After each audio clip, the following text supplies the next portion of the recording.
क्या होगा?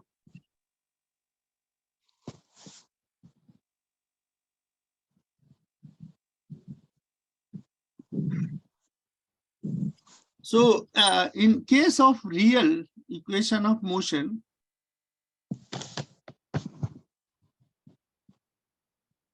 what is going to be happen ki when there is a coil, this is the magnet, north pole and south pole. This is north pole and here it is south pole, and here it is the coil.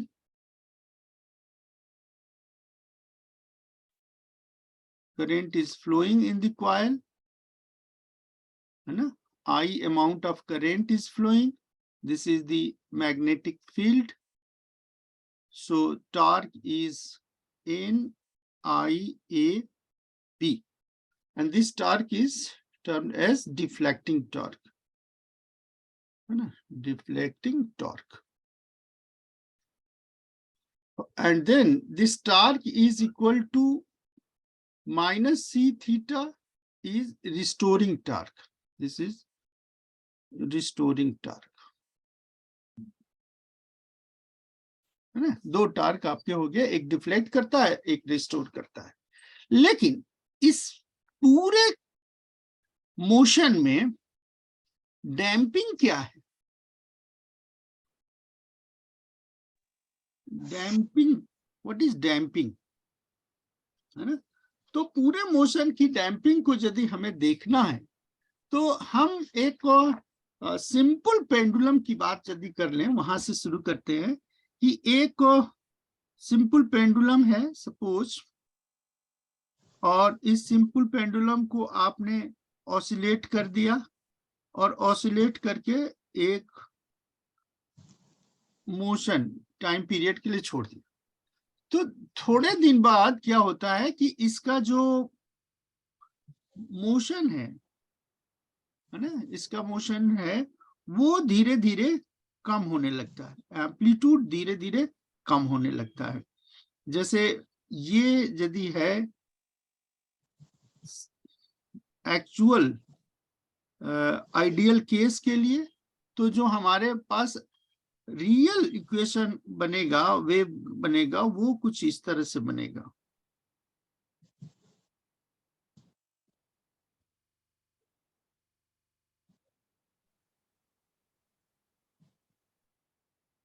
ये बनेगा, मतलब क्या है कि धीरे धीरे time के साथ ये इसका एम्पलीट्यूड कम होता जाता है, टाइम के साथ इसका एम्पलीट्यूड कम होता जाता है। तो टाइम के साथ एम्पलीट्यूड क्यों कम हो जाता है? This is your amplitude and this is your time. तो इसका मतलब कि पहले वहां से था, अब एक्सट्रीम केस यहाँ गया, फिर एक्सट्रीम केस यहाँ आ रहा है, तो धीरे धीरे एम्पलीट्यूड कम होकर थोड़ी देर बाद ये रुक जाएगा। रुकने का मतलब क्या? एम्पलीट्यूड जीरो हो जाएगा। तो ये जो एम्पलीट्यूड कम होता है, इतना पहले ऑसिलेशन में कम हो रहा है, फिर देखिए ये दूसरे ऑसिलेशन शुरू हुआ तो एम्पलीट्यूड ज्यादा कम हो रहा है, तीसरे ऑसिलेशन में और ज्यादा कम हो रहा है इतना, चौथे ऑसिलेशन में और इतना कम हो रहा है। तो ये जो कम होता है, it is due to the damping, energy का लॉस, इसको कहते हैं लॉस ऑफ एनर्जी। तो लॉस ऑफ एनर्जी के लिए तो डैम्पिंग क्या है? Damping is the parameter when the system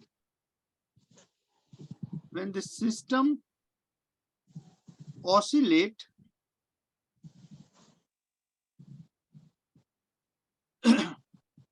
then the amplitude of the oscillation gradually decreasing.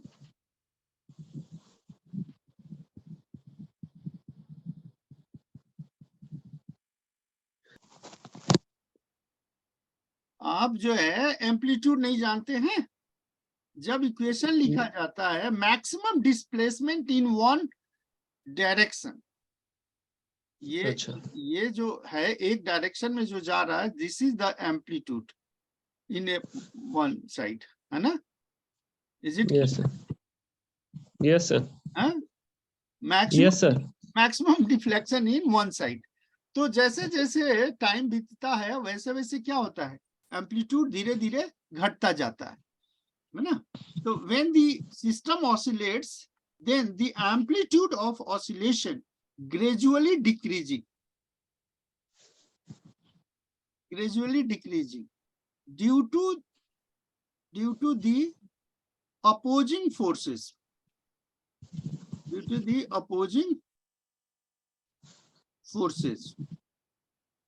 ठीक है?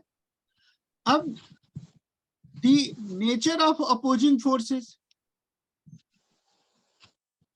the nature of opposing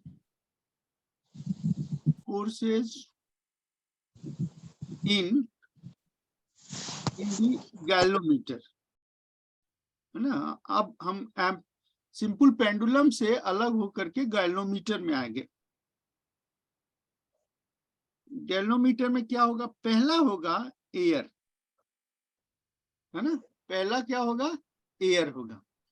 दूसरा क्या होगा कि मैग्नेटिक फ्लक्स डेवलप होगा कॉइल के अंतर्गत, है ना? तो मैग्नेटिक फ्लक्स।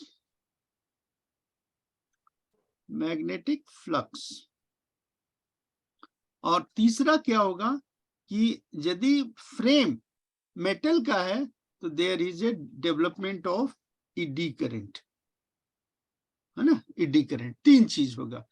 तो एयर कहां से मिलेगा? इन द मीडियम, कहीं भी रखेंगे तो मीडियम रहेगा ही, और मीडियम रहेगा तो एयर मिलेगा। मैग्नेटिक फ्लक्स कहां से मिलेगा? Due to presence of magnetic field जो है ये नॉर्थ साउथ पोल से, और कॉइल के मोशन होता है। तो motion of A coil, motion of A coil in magnetic field, magnetic field में मोशन होगा तो ये आएगा ही। ईडी करंट कैसे जनरेट होगा? यदि फ्रेम जो है मेटेलिक है, मेटेलिक फ्रेम, है ना? फ्रेम यदि मेटेलिक है तो ये ईडी करंट जनरेट होगा। तो तीनों से जो फोर्स डेवलप होगा, वो जो फोर्स होगा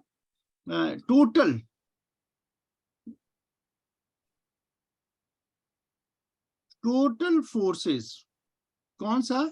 डैम्पिंग। टोटल फोर्सेस डैम्पिंग जो होगा एयर के वजह से जो होगा, this is minus are A into D theta by D T, है ना? ये R D theta by D T. D theta by D T क्या है? D theta by D T जो होगा ये क्या होगा? ओमेगा, एंगुलर वेलोसिटी, है ना? Angular velocity. तो एंगुलर वेलोसिटी की वजह से एयर हो। मेटेलिक फ्रेम, अरे मैग्नेटिक फ्लक्स है तो this is minus are F flux D theta by D T. जितना तेजी से घूमेगा उतना ज्यादा। एंड द लास्ट वन कि minus R E D current D theta by D T. कभी कभी इसको हम कहते हैं minus are A metallic frame D theta by D T. तो ये जो तीन आपके अपोजिंग फोर्स हो गए, ये तीनों अपोजिंग फोर्स को हम यदि कोफिशिएंट के रूप में लिखे तो this is minus are a d theta by D t, minus are f into D theta by D t, और minus R E D theta by D T is equal to minus r m d theta by D T. ये तीन होगा। अब ये तीनों को जोड़ दिया जाए, टोटल अपोजिंग फोर्स यदि होगा तो उसको हमें प्राप्त करने के लिए what we have to do, the total damping force is equal to क्या होगा, r D theta by D T is equal to minus are a, यहाँ पे भी हम माइनस कह सकते हैं, minus are a d theta by D T, है ना, minus r flux D theta by D t, और minus r ED current d theta by D T. तो जब मोशन होगा तो पहला अपोज कहां से होगा, एयर के द्वारा होगा, दूसरा अपोज कहां से होगा, फ्लक्स के द्वारा होगा, मैग्नेटिक फ्लक्स, और तीसरा अपोज कहां से होगा, ईडी करंट की वजह से, ईडी करंट की वजह से। तो ये तीनों को यदि कर दें तो minus are A R F plus R E D theta by D T, ये हो गया, है ना, where R is equal to RA plus RF plus RE। तो तीन तरह से ये डैम्पिंग फैक्टर हो गए। So these are the damping factors in the motion। ये संस्कृति, हाँ बोलिए। Now the equation of motion। Sir, हाँ बोलिए। सर इसमें जो आपने हर जगह आर ए आर एफ ये सब लिखा है, तो इसमें आर फोर्स को प्रेजेंट कर रहा है। आर एक कांस्टेंट है, प्रोपोर्शनलिटी कांस्टेंट डैम्पिंग के लिए। तो सर वो फोर्स को डिनोट कर रहा है। हाँ फोर्स है, yes yes, R into D theta by D T is a force, है ना, opposing force. Thank you sir. ये है ना टोटल डैम्पिंग फोर्स, तो फोर्स इज देयर, है ना, फोर्स है, इसलिए हम उसको कह देते हैं, ठीक है। तो नाउ इक्वेशन ऑफ मोशन क्या होगा, इक्वेशन ऑफ मोशन ये होगा कि हमने जो लिखा है I D two theta by D T square, ये पहले लिख दिया, है ना, is equal to minus C theta लिख दिया, अब हो गया minus R D theta by D T, ये इक्वेशन। तो यहां पर ये जो फोर्स लिखा गया था, ये क्या था, रिस्टोरिंग, दिस इज रिस्टोरिंग, है ना, रिस्टोरिंग फोर्स था। और ये इस फोर्स को क्या कहेंगे, deflecting force, this is deflecting force. Her come force का मैथमेटिक्स का अपना नाम है, और ये क्या होगा, this is your damping force, this is your damping force, है ना। बहुत सिंपल सी एग्जाम्पल है कि जैसे आप मान लीजिए गाड़ी चला रहे हैं, है ना, बाइक चला रहे हैं, जितना तेजी से बाइक चलाएंगे उतनी तेजी से हवा आपको लगेगा। ठंड का महीना आ गया है ना, तो क्या करते हैं कि स्लो मोशन में रहते हैं कि थोड़ा धीरे चलाएं कि हवा धीरे लगे। तो वो जो हवा लगती है वो और कुछ नहीं है, वो यही हमारा डैम्पिंग, यही डैम्पिंग। तो इसी तरह से गैल्वेनोमीटर में भी होता है। तो ये इक्वेशन बन गया। इस इक्वेशन को थोड़ा सा हम रीअरेंज करें तो ये हो जाएगा I D two theta by D T square plus R D theta by D T plus C theta is equal to 0। या इसको फिर से भी लिख सकते हैं, R D two theta by D T square plus R by I D theta by D T plus C by I theta is equal to 0। या इस इक्वेशन को यदि हम फिर से लिखें तो लिख सकते हैं D two theta by D T square plus 2b D theta by D T plus omega square D two theta by D T, and this one is the second order differential equation, है ना, where 2b क्या होगा, 2b is equal to R by I and omega square क्या था, जैसे पहले था c over आई, और ये जो इक्वेशन है इसको कहते हैं second order differential equation of galvanometer. ये गैल्वेनोमीटर का सेकेंड ऑर्डर डिफरेंशियल इक्वेशन होता है और ये बहुत इंपॉर्टेंट इक्वेशन होता है एग्जामिनेशन पॉइंट ऑफ व्यू से भी और सोल्यूशन पॉइंट ऑफ व्यू से भी ये बहुत इंपॉर्टेंट होता है। अब हमें क्या करना है, इसकी सोल्यूशन को देखना है, कैसे इसको सॉल्व करेंगे। तो सॉल्व करने के लिए solution of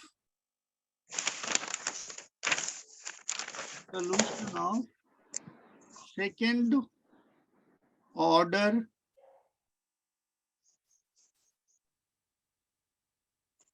differential equation, second order differential equation, ये दिस इज द इम्पोर्टेंट और ये थोड़ा सा प्रैक्टिस मांगता है।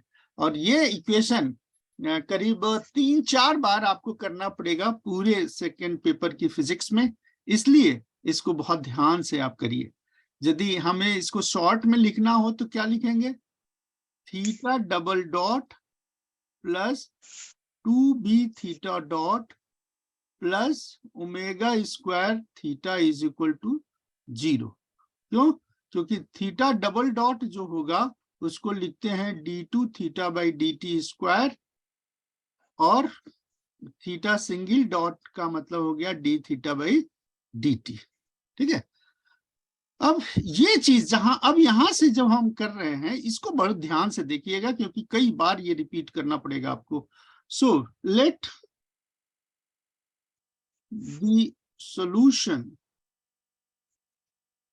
ऑफ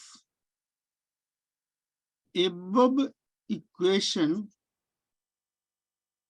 is as, इसका सॉल्यूशन मान लीजिए d theta is equal to a e raise to the power alpha t, इस तरह का इसका सॉल्यूशन होगा।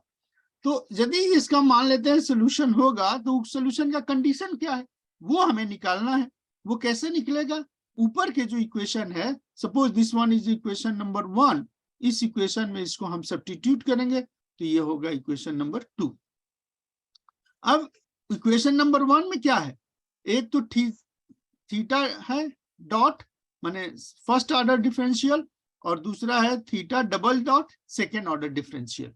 तो यदि थीटा टी ये है तो इसको यदि हम थीटा डॉट निकालना चाहें तो क्या हो जाएगा, d theta by D t, और d theta by D T क्या होगा, a alpha e raise to the power alpha t. ठीक है, और थीटा डबल डॉट यदि निकालना चाहेगा तो क्या होगा, d two theta by D T square, और ये हो जाएगा a alpha square e raise to the power alpha t, है ना। अब दोनों चीज थीटा डॉट और थीटा डबल डॉट की वैल्यू ऊपर से ऊपर की इक्वेशन में रख दीजिए। तो सब्स्टिट्यूटिंग इन इक्वेशन 1, इक्वेशन 1 में क्या होगा, a alpha square e raise to the power alpha t plus 2b a alpha e raise to the power alpha t plus omega square a e raised to the power alpha t is equal to 0। ये equation number 1 से मिल गया। अब इसमें देखिए कुछ common सा दिख रहा है, क्या कॉमन सा दिख रहा है, alpha square 2b alpha plus omega square एक ब्रैकेट में और a e raised to the power alpha t दूसरे ब्रैकेट में, and this is equal to 0। ठीक है, तो a e raise to the power चारों तरफ। हाँ सर, थर्ड वाले में अल्फा नहीं है सर, ओमेगा स्क्वायर लिख दिया आपने, स्क्वायर लिख दिया। थर्ड में ये ओमेगा स्क्वायर रहेगा सर, आपने जब कॉमन लिया है ना। हाँ हाँ, तो कॉमन लिया तो क्या है, हाँ सर, हाँ सर, वो मैंने उल्टा देख लिया। अच्छा, उल्टा नहीं सीधा देखिए, कोई बात नहीं। अब ये यदि दो फैक्टर है, एक फैक्टर ये है और दूसरा फैक्टर ये है, दो फैक्टर है, दो फैक्टर में हमने किया ये पहला फैक्टर और दूसरा फैक्टर का मल्टीप्लिकेशन यदि 0 है तो पॉसिबिलिटी क्या है, दोनों 0 हो जाए या कोई Yes. एक 0 हो जाए। तो पहला फैक्टर है a e raised to the power alpha t, ये तो हमने मान लिया है। तो ये since a e raised to the power alpha t is not equal to 0, क्यों, क्योंकि तो हमने माना है। तो ये माना है तो क्या हो गया, alpha square plus 2b alpha plus omega square, ये 0 के बराबर होगा, है ना। और ये यदि Yes. 0 के बराबर हो गया तो ये क्या हो गया, ये तो क्वाड्रेटिक इक्वेशन हो गया, है ना। Yes. अलजेब्रा में क्वाड्रेटिक इक्वेशन आपने सॉल्व किया है, तो इसमें रूट्स जो होंगे, इसके रूट्स क्या होंगे, alpha is equal to minus B 2b plus minus under root 4b square minus 4a is 1 and c is omega square upon 2, ठीक है। तो क्वाड्रेटिक इक्वेशन का जो रूट का फॉर्मूला क्या होता था, this is x is equal to minus B plus minus under root B square minus 4ac divided By by 2a, ठीक है। तो Yes, sir. ये जो फॉर्मूला है वही यूज कर देंगे। तो यहाँ पर क्या हो जाएगा, दिस इज 2, ये 2 यहाँ से कैंसिल हो जाएगा, अंडर रूट 4 बाहर निकाल लेंगे तो 2 हो जाएगा। तो this is minus B plus minus under root B square minus omega square, ठीक है। ये हो गया अल्फा, या इसको एक और तरीके से लिख देते हैं, minus B plus minus P. What is P, P is equal to under root B square minus omega square. Yes, sir. एक बार minus में कर. हाँ, तो ये जो क्वाड्रेटिक इक्वेशन हुआ, इसके 2 रूट हो गए, अल्फा 1 और अल्फा 2, ठीक है। इसको क्या करेंगे, इसको हम इक्वेशन नंबर 2 में सब्स्टिट्यूट कर देंगे, है ना। तो सब्स्टिट्यूट करने से क्या मिलेगा हमको,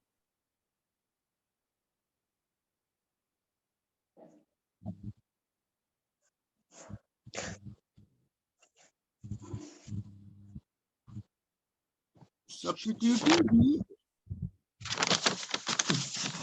value of alpha, है ना, alpha 1 alpha 2 in equation 2।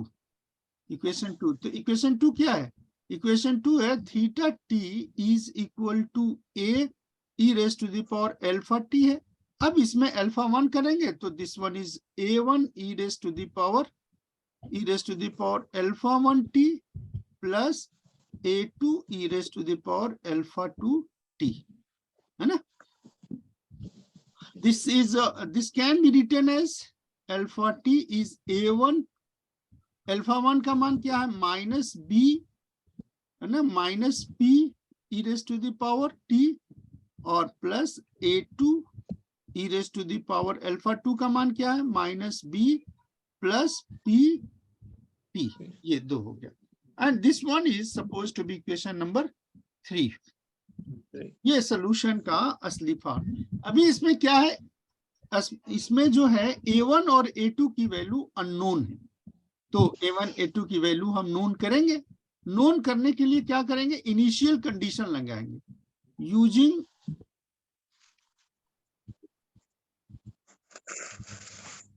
Initial conditions. क्या इनिशियल कंडीशन होगा कि when yes t is equal to फिर इसमें theta is equal फिर इसमें जो d theta g by dt is equal to omega 0। हाँ बोलिए। सर इसमें जो अल्फा 1 और अल्फा 2 है, Yes. तो यहीं पे आपने QT is equals to A1 E alpha 1 T plus A2 E alpha 2 T लिखा है। तो Yes. इसमें ये A1 और A2 इसलिए है क्योंकि उसकी 2 वैल्यू आ रही हैं अल्फा की। हाँ, ये नहीं, अल्फा की 2 वैल्यू नहीं आ रहे।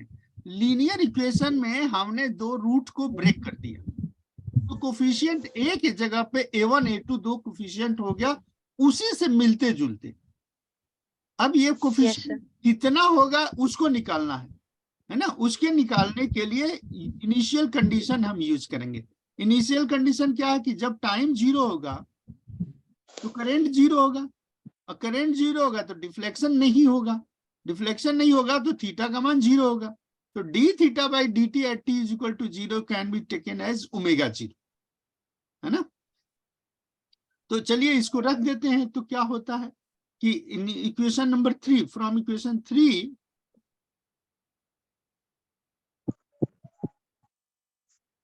वी हैव, क्या करते हैं, this zero is equal to a1, है ना, a1 और e raise to the power zero is 1 हो जाएगा, प्लस a2 और फिर e raise to the power minus b plus t into T is equal to zero. फिर zero होने पर क्या हो जाएगा, this is zero and this is zero, this zero is equal to 1, तो ये होगा a1 प्लस a2, या हम कह सकते हैं a1 is equal to minus a2। ठीक है, एक तो इक्वेशन हो गया इक्वेशन नंबर 3 से। इक्वेशन नंबर 3 को एक बार डिफरेंशिएट कर दीजिए। डिफरेंशिएटिंग इक्वेशन 3 वी हैव, क्या होगा, D theta by D T is equal to a1 minus b plus p minus p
What happened, sir? Yes, there is some error. Okay, now it is correcting, and there is a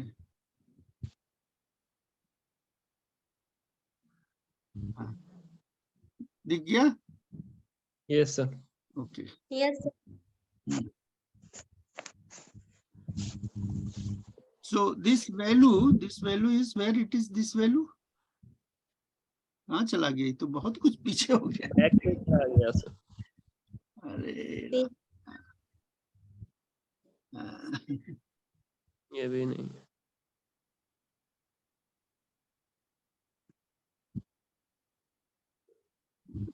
तो save नहीं रहा, save नहीं हुआ तो उतना portion फिर again you have to repeat, कोई बात नहीं।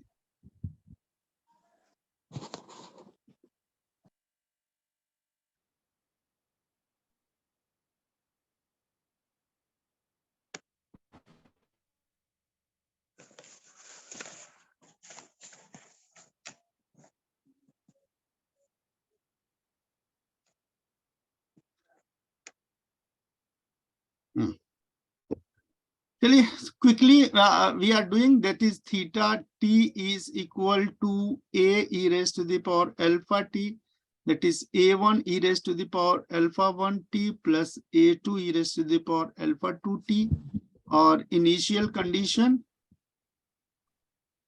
T is equal to 0. initial condition नहीं a this say this 0 is equal to a1 plus a2, and this give a1 is equal to minus a2, ये and this d theta by dt is equal to 0, and this value gives that a1, sir alpha 1 और alpha 2 की value put करना है। अभी वो तो हो गया, वो पिछले बार का हो गया, e raised to the power 0 plus a2 minus b minus p e raised to the power 0, ठीक है। So this is d theta by dt is equal to omega 0, So this omega 0 is equal to A1 और A2 यहाँ है with coefficient of minus A1 plus A2 with coefficient of minus B plus A1 minus A2 with coefficient of P के साथ, है ना। इसको simplify करेंगे तो ये चीज आ गया। A1 A2 क्या था? 0। सर आपने इसमें जो डिफरेंशिएट किया है उसमें e की पावर 0 क्यों होगा सर? वो भी तो होगा। नहीं, टाइम तो 0 था ना। Time is equal to 0, I is equal to 0, theta is equal to 0। Initial conditions है ना ये सब।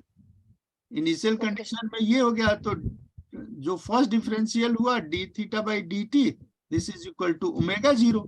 तो ये ओमेगा 0 तो ये 0 हो गया, plus a minus A1 minus A2 of P is equal to omega 0। तो omega 0 P is equal to A1 minus A2। ठीक है, तो A1 और माइनस A2 क्या था? प्लस A1, है ना। यहां से तो ये क्या हो गया? 2A1। तो this imply what is A1? A1 is equal to omega 0 by 2P, है ना। A1 is omega 0 by 2P। तो A2 बराबर क्या हो जाएगा? A2 is equal to minus omega 0 by 2P। तो थीटा का मान जो हो गया, theta t is equal to omega 0 2P e raise to the power minus b minus p of t plus omega 0 by 2P with minus sign, है ना। Minus sign के multiply minus b plus p into t, है ना। तो this is represented as, ये graph में ये t हो गया, ये this point is omega 0 by 2P, this is minus omega 0 by 2P, और ये इस तरह से जाएगा और ये इस तरह से जाएगा curve. This is e raise to the power minus b minus pt, और ये हो गया e raise to the power minus b plus pt, ये ब्रैकेट में। ठीक है ना। तो टाइम खत्म होने वाला है। This is the case and this is the last equation. और इस इक्वेशन को फिर नेक्स्ट टर्म में कल हम लोग डिटेल फिर से डिस्कस करेंगे, इसकी फिजिकल सिग्निफिकेंस। तो आज क्या हुआ, ये सोल्यूशन इक्वेशन हमारे पास हो गया किसका? ऑसिलेशन का। और ये ऑसिलेशन का graph, this is graph and this is equation. This is all about the today lecture. ठीक है, कल हम फिर 10 बजे मिलेंगे, तो वी विल